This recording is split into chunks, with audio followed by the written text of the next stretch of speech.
দেখেন গাইস, এই হচ্ছে আমার নানির রুমটা। এই হচ্ছে নানির রুমটা। তো এখন হচ্ছে আমার ভাই আছে এই রুমের মধ্যে। আমি আজকে আম্মুর বাসায় আছি। আমার অনেক বেশি খারাপ লাগতেছে। পুরাটা ঘর ফাঁকা হয়ে আছে। পুরাটা ঘর ফাঁকা হয়ে আছে। মনে হইতেছে মানে আমার এত বেশি খারাপ লাগতেছে ওই রুমের দিকে তাকায়া, যে আমি কি বলবো। এই রুমটা থেকে নানি অনেকবার বের হইতো, অনেকবার। এই যে এতক্ষণে অনেকবার বের হইতো। আমার নানি কিন্তু বয়স্ক ছিল না, হ্যাঁ, আমার নানির মাত্র 58 বছর বয়স ছিল।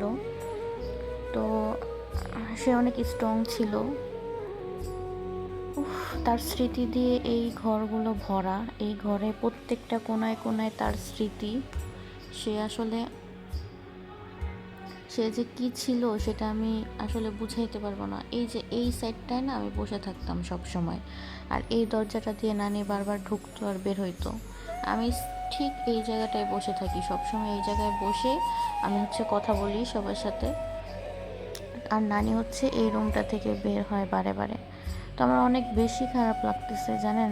বারবার মনে হচ্ছে কি নানি বের হয়ে বলবে চা খাবি, নানি বের হয়ে বলবে ভাত খাইছিস, এগুলোই জিজ্ঞেস করবে।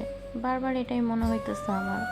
আমার অনেক বেশি খারাপ লাগতেছে জানেন না। মানে আমি এই খারাপ লাগাগুলা কিভাবে বুঝাবো আমি জানি না। এখন প্রায় রাতের 5টা বাজতে 13 মিনিট বাকি। ভোর 5টা বাজতে 13 মিনিট বাকি, সরি। তো আমি আসলে ঘুমাইতে পারতেছি না। আমার বারবারই অনেক বেশি খারাপ লাগতেছে, জানি না।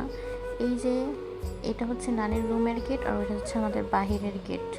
এই দুইটা গেট দিয়ে নানি এত পরিমাণ ঢুকতো আর বের হইতো।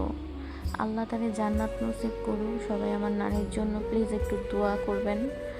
আমার অনেক বেশি অশান্তি লাগে। আমি জানি না আমি কতদিন বাঁচতে পারবো এভাবে। সারাদিন যেরকমই থাকি, রাত হইলে আমার মানে বুকটা ফেটে যায়, অনেক বেশি ভার হয়ে যায়।